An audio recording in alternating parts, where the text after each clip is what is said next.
Hiya homebrewers! Today we're gonna taste test this beautiful golden ale.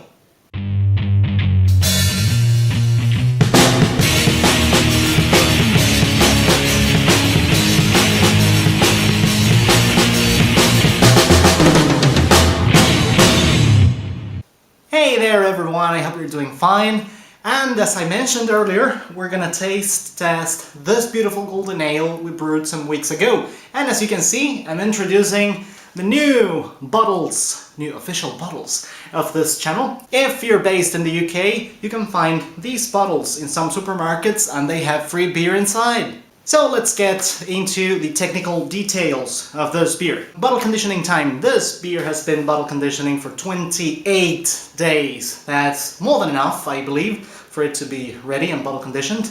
Then I cold crashed it for a good couple days, which is why I believe you can see the bottle is a little wet. As regards the ABV, considering that the original gravity was 1059, as you may remember, and also considering that the final gravity, and here's a pic for you to see it, is 1020, according to Brewer's Friend's ABV calculator, this beer is 5.12% ABV, so 5.1, that still matches the style.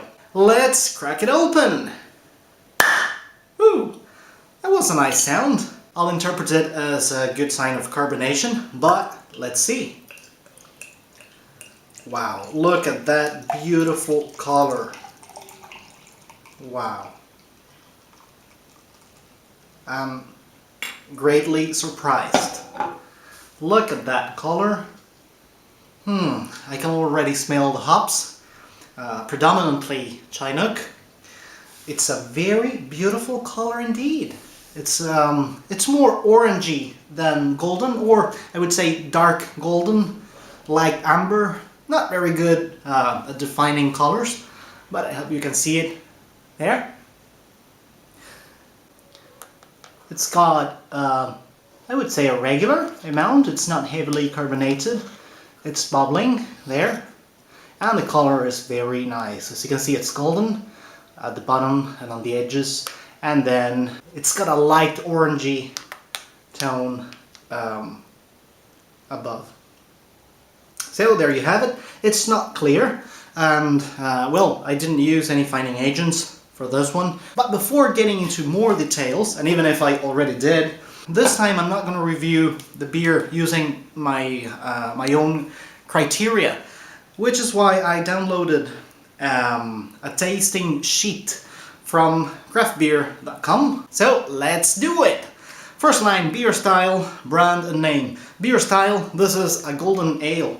Brand, JabeerIni. Name, Golden Glory. Color and appearance. And then there's a scale and you need to choose where it stands.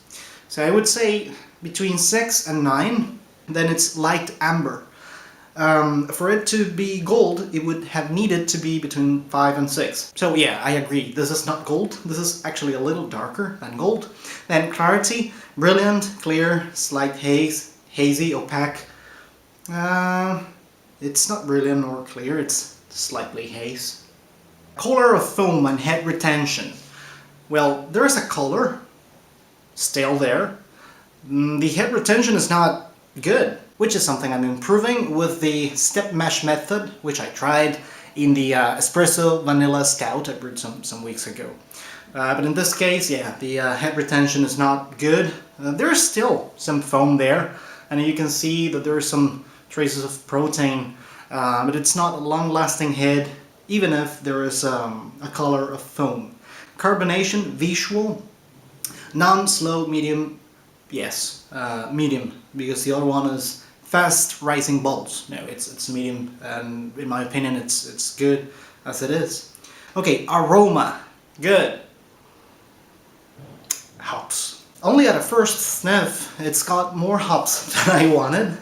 It's got, which for me is good. I mean, it smells like Chinook, and it's very pleasant for me. I just wanted it to be a multi beer with a little perfume of hops, both in the flavor and aroma, and well, it's more hoppy than I intended, but not a problem for me at all. Alright, so hops. Citrus, yes. Tropical, a little bit. From the nose, I'm only getting Chinook here, even if I used a Phantom and Simcoe as well. But since Simcoe was only used for bittering purposes, I wouldn't expect to find it here. I'm not finding it here, not surprised. Floral, a little bit. Herbal, no. Onion and garlic. What? Thanks God, no. Sweety, spicy, woody. Well, these are other types of characteristics you would find in some other types of hops. Alright, so malt from the nose. It says bread, flour, grainy, biscuit, bready, toast, caramel, pruny, and then the other categories that only apply to dark beers like chocolate, coffee, smoky. Not bread flour, it's grainy and biscuity. It's there, yeah. I would say grainy because it's got that dryness that you always get in your whole grain brews. Esters, aha, and this is a good one, esters. Do you remember I was talking about the Belgian Ghost when I reviewed the Cooper's IPA kit? That Belgian thing, that Belgian aroma and flavor I was getting in that beer that I normally associate with Belgian beers, and I called it the Belgian Ghost. Well, that is technically called ester. And esters are a chemical product that the yeast produces. It creates both a flavor and an aroma that is normally associated with banana and some fruits. But predominantly banana. So yeah, my IPA, my Cooper's IPA was full of esters. So esters here, apple, apricot, banana, blackcurrant,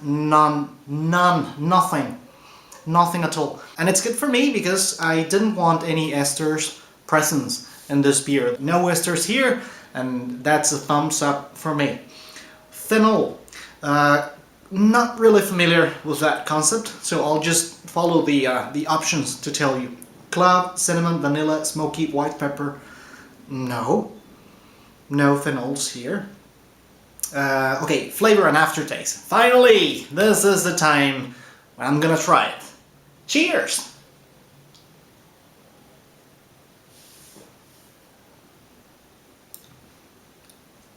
Wow, it's a good beer.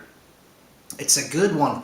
The thing is that not only the hops are there from an aroma point of view, the hops are here also in the taste, and that makes me wonder if my dad and my wife and my lager drinking friends are actually gonna like this. To me, two things came up immediately on my mind.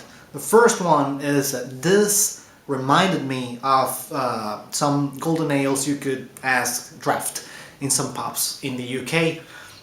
Some sort of nostalgic, greatly impressed and pleased to find this here, and that's a good thing for me. And the second thing that came up to my mind is that I've been in those pubs with my wife and she hasn't liked the taste of those golden ales. I would say, in my defense and in the defense of this beautiful beer, that it's not as loaded with hops, taste and aroma as some other golden ales I've tried.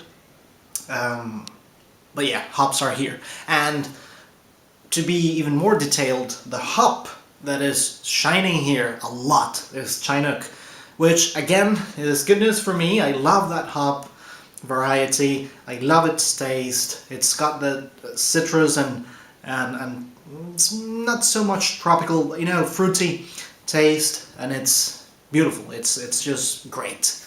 So that was my first impression on the taste. So alcohol, not detectable, mild, noticeable, harsh. Remember, it's only a 5% beer, so it's not low, it's not high, it's just, I would say it's just perfect. 5% ABV, that's standard in some places.